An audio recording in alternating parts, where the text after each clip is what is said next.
So Lisa, tell us about your journey with business. Obviously, you know, from the ground up, and you know what you're doing tonight to all these people. It must be hard to start a business from that ground up. It is hard to start a business from the ground up, and I think particularly these days there's a lot more facets in business. When I started my business, it was 1999, the good old 90s, and the internet was only just on its way in. So I didn't have to worry about social media, whereas that's just such a big component of business these days. And a lot of people start their businesses in the social media space before they actually have any other platform. So that's one challenge. I think there's a lot for retailers or business people, service people to actually have their eyes across.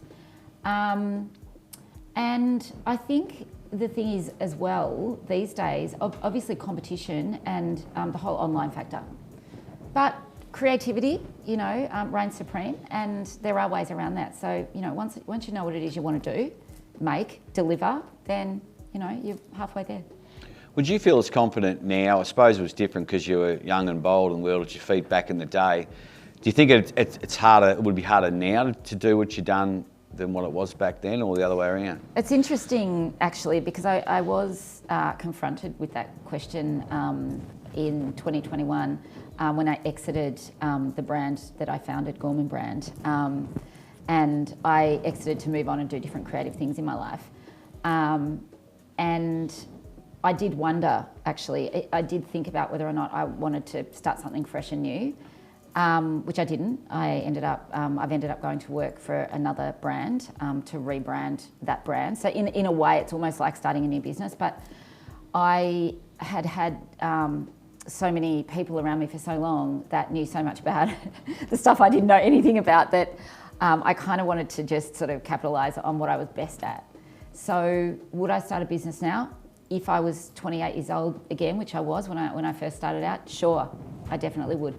And I think what you said before really rings true. I was quite naive, actually. I didn't endeavour to start a business. I did nursing. When I left Warrnambool, I moved to Melbourne and studied nursing. And then, you know, in my early 20s, probably 22, when I was wrapping up my nursing training, I went to work for Mariana Hardwick, and she's a bridal couturier. So that was the thing that led me into fashion. I had a very unorthodox entry into the industry, and I contemplated going to RMIT and doing like the 4-year degree. But I ended up working for Mariana Hardwick instead and learnt everything that I needed to learn on the job. So yeah, I don't know, it came to me in a funny way. So it's a bit hard for me to even think of the time where I sat down and said, let's start a business, Lisa. Yep. It was quite organic. So, a girl from Warrnambool.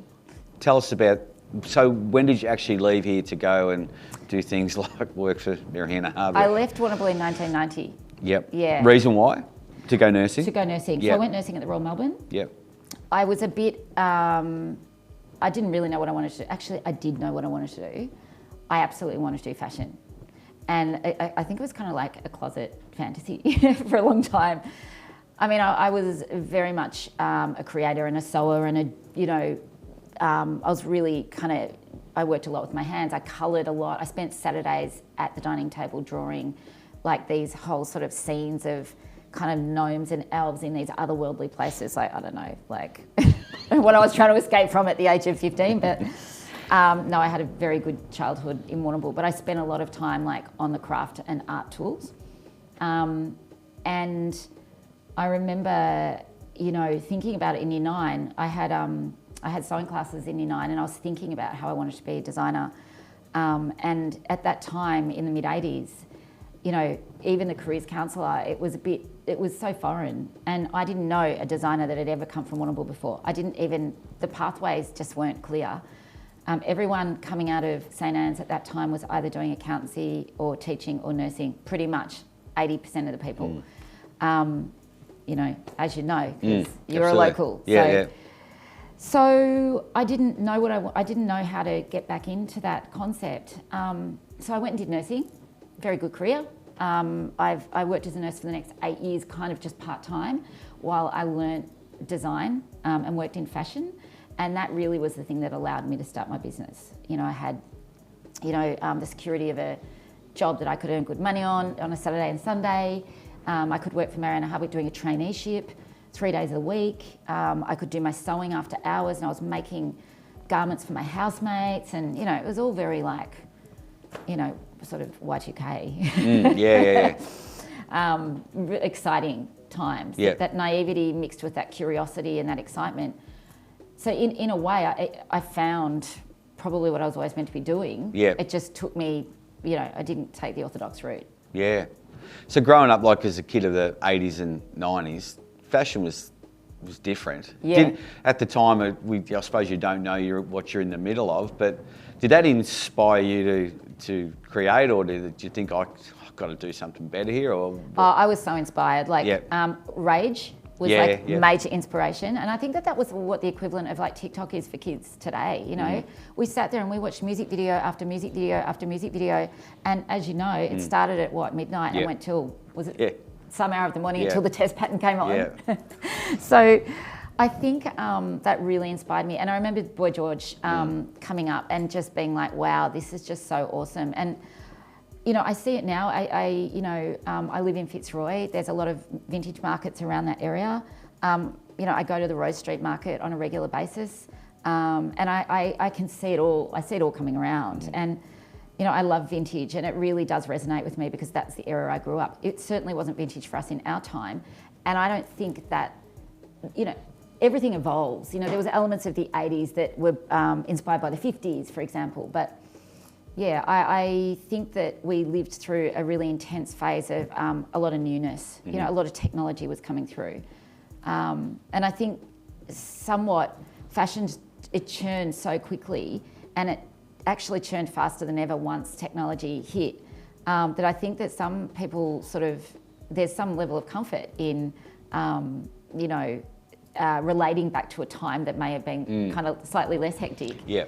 I don't know. Is it a bit confronting though when that time clashes with the president and you go, oh, that's a piece of vintage clothing, and you go, oh, that's what when I was 15, 16. I know, someone pulled something out of their closet recently, and I'd made it for her when I was 15 years old. Yeah. And it was like primary colours, like this big sort of dress with these applique shapes on it. Like it was just so 80s. I kind of had a little giggle to myself. Do you think, having been a country girl, I mean, I know a lot of country kids, when they go to Melbourne, the ones who are adventurous like you and wanted to get out and see the world, they do seem to be successful on a whole, and a lot of bosses will say it's that work rate, that country work rate. Do you think that was something that really helped you? Someone, you were just driven from an early age to, you knew you had to do your bit at home and work as a country kid? It's funny you're saying that, actually, because I was thinking about that exact sort of point ahead of the conversation, that I'll be having tonight at the Love Local Awards. And I think that growing up in rural Victoria or Australia or the country, or even small cities like Warrnambool, I always felt like I was on the fringe a little bit, like we weren't quite in it. And I think that you don't know that feeling unless you grew up in the country. There was things that you just couldn't get your hands on. And you'd see snippets of them. You'd see it on TV, or you'd see it in like the magazine at the Vogue at the doctor's surgery when your mum was in the doctor's or something like that. But I 100% was driven by what I thought I didn't have. I wanted to move to I wanted to go to boarding school in Melbourne. My poor parents. I think I was telling them I wanted out from like year 7. I probably would have hated it, but conceptually. And so I went to Melbourne, and then from Melbourne, I went and I lived in New York. Yeah, cool. So I kind of was very hungry for what's going on in the world. And that New York was my biggest inspiration to date. And that was the thing that made me decide that, you can do whatever you want to do. Qualifications, they're important. I wouldn't deny, the learnings that come from, formal education, and I encourage that. It's not that I don't. But what I found was that, New Yorkers at that time, New York's such a melting pot.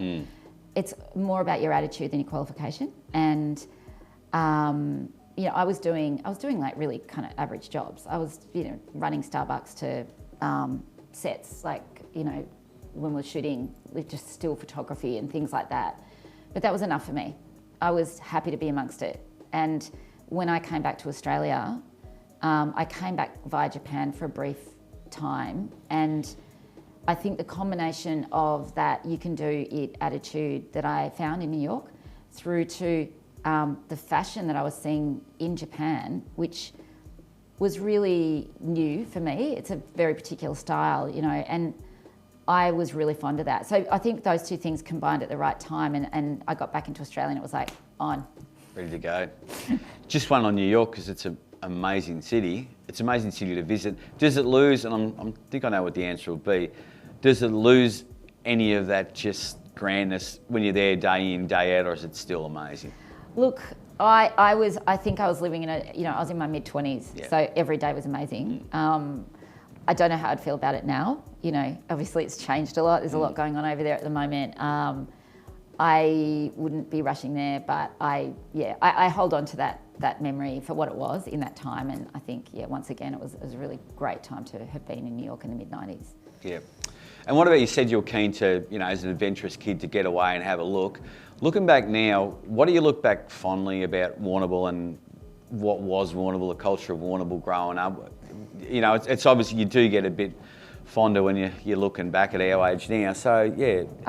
I mean, I was coming in on the train this morning, and I spent many weekends returning on the train. I had a boyfriend in Warrnambool when I moved to Melbourne, and V-Line was like both a blessing and a curse. Yeah. Mobile phone days where you couldn't really scroll your 3.5 hours away. But I'm very nostalgic for Warrnambool. I spent I'm the oldest of 4 girls. I don't have any brothers, and we lived in town. We lived just near the hospital, so my bike was like my major tool, and I could get to all my friends' houses, down to the beach. I could get to tennis, netball, Kermans at any time that was required. So that level of freedom, undeniably one of the greatest things about Warrnambool, being by the ocean. And such a beautiful beach. I mean, we have the most beautiful beaches in the world in Australia, and I think there's something about the Warrnambool Bay that's just mind-blowing every time. It is sometimes a little windy, but we'll take that. Warrnambool Pool, diving board, can't believe they got rid of it. I mean, whose idea was that? Who took the vote on that?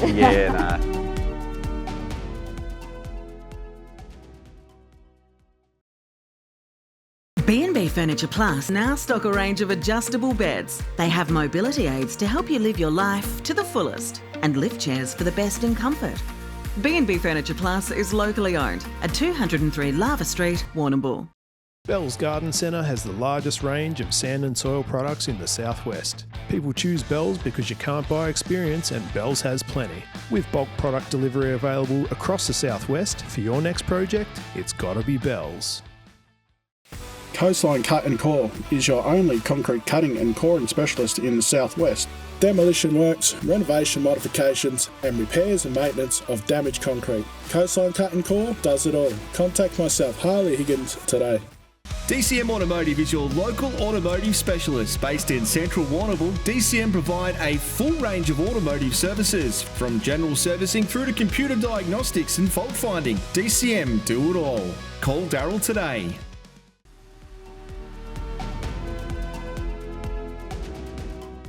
Yeah, it's just the community,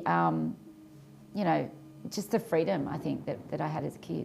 And you had the best of both worlds in a way, that you were in town and everything like that, but then you also had, your connection with all the Gorman crew out Croy, Killarney, Port Fairy way, so you sort of had that tribe as well. And completely. Yeah, and it is a little bit different, isn't it, than in town? Oh, completely. Like weekends, we'd be out, we'd go and visit the cousins out on the farm, Dad's family, and I think my Uncle Terry spent a lot of time trying to convince me that a horse was a cow and a cow was a horse, because I was from the city of Warrnambool, and I was like, hang on a minute. But I had a really great experience, and I think that's what you get here.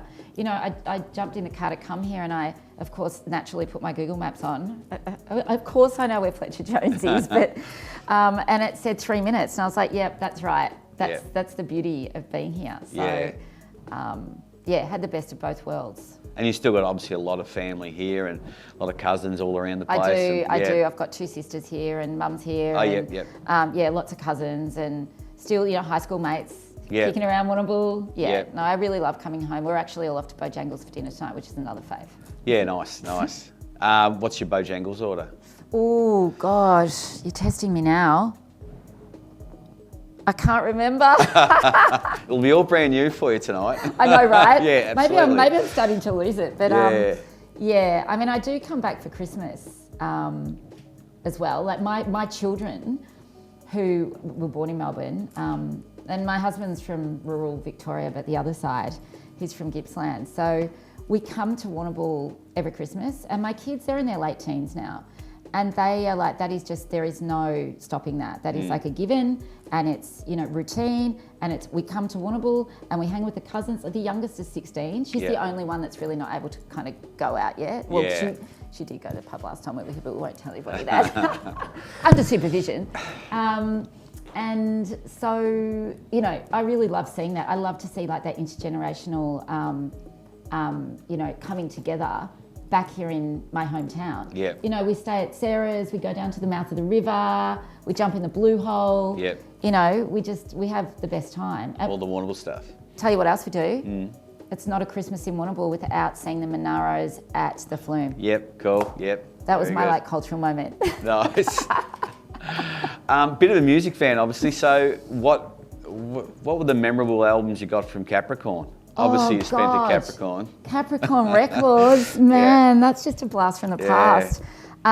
What did I get from there? I used to get, I used to go and see the bands that would come through here. Like I saw like In Excess and Nick Cave. At and Hunters. where? Down at the Bay. The Bay. The Lady Bay. Hunters and Collectors. We had to In work the Excess. Bay into it somehow, didn't we? Yeah, we get to work the Bay. Yeah. Nick Cave, who else did I see there? Magic Dirt. Yeah. I saw Magic Dirt play down. I'm still a big fan of Adelita. I reckon she's an amazing artist. Capricorn Records, I don't even know what I was buying there, but I do remember CDs coming in. Yeah, right. I reckon I was 16 when CDs came in because I was working at Kmart in the sound and vision department, and Black Box's Right on Time had just been launched, and it was launched on CD single. Yeah, right. Yeah. History. That's, Yeah. It's a way to remember your age. What are you going to do with CDs now? I've still got them all. Have you actually got got a anything CD to play player. on? Oh, you've got one to play on? Yeah, I've got one. Do you think they'll become fashionable like vinyls are now or not? I reckon like the Discman, Yeah. Oh, yeah. it's got to come back. Yeah, maybe. Yeah. And just back to present day, just Kikki.k's your Kikki.k, yes. creative director of at the moment. I am How are you creative finding director. that? How's that? Kikki.k is a great brand. It's been a really great shift for me. It's something new. Kikki.k started, I don't know, 22, 23 years ago. So it's like a heritage brand in Australia, and it's known for stationery. And, they had a few rough years in, recent times, and were requiring sort of like a rebrand, a relaunch, a bit of a facelift for Kikki, and to bring it up to the modern day, really. And I think also, they were very much based on paper product, and there is an element of paper product that is now gone digital. However, I've really learned quickly that there's such a nostalgic love for paper. It doesn't matter whether you use an iPhone for a calendar. There's nothing quite like opening the first page of your notebook, and you get really nervous about what you're going to write down. Like, don't mess your name up. So I've changed Kikki up. So I'm reworking the paper product, so making that a little bit more contemporary. Nice. And focusing on other lifestyle products. So things like bags, luggage. I've just launched a luggage collection, and in some really cool colours, like wheelie cases in cool colours. With all the bits and pieces. So it's about sort of customizing. So you can go in and you might be into you can build your own collective of, you can build your notebook pack, or you can build your luggage pack with your cosmetic thing and your luggage tag and your little passport. So it's about really, the way I'm seeing Kikki.k evolve now, it's a little bit like a space that as a visitor in the store, it almost sort of challenges you to sort of to ask yourself, what is my colour? What is my look? What do I like? Because it's quite hands-on, it's quite explorative. Of course, you can buy stuff. You know, you can build a drink bottle, so you add all your bits together, and so it's all about choosing your own colour combinations. And I'm quite obsessed by colour. It's always been a thing for me, and I really like putting that in front of people. So not just in terms of a commercial offering, which Kikki.k is a store, you buy it, it's a commercial business, but also just sort of evoking that in a person's mind. Like, yeah, you like blue? You're going to put blue with that yellow? Great. Someone else is like, there is no way I'm putting that blue with that yellow. It's very personal. Colour's it's a crazy kind of, people have favourite colours for their whole life. It's quite weird. I need to really study it more. That's what I'd love to do, study more about colour. Do you have a favourite colour? Pink. Right. Which is weird, not in a girly way. And you're in all white today.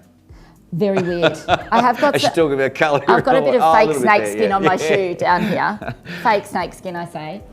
Is it nice for, I don't know, for the ego? Are you proud that people might come across who love Lisa Gorman stuff, who come across now to Kikki.k because they pick your style? And stuff like that? It's interesting. I mean, I think they're very different businesses in very different times for me, and they focus on very different product types. But I mean, hopefully it can delight a multitude of people. We'll see. It's evolving. It looks quite different than it did when I arrived there 2 years ago.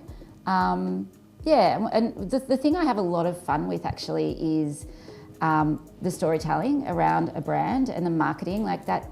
I'm pretty much half product, half marketing. Really, I sort of sit in the middle, and I really love that holistic brand story.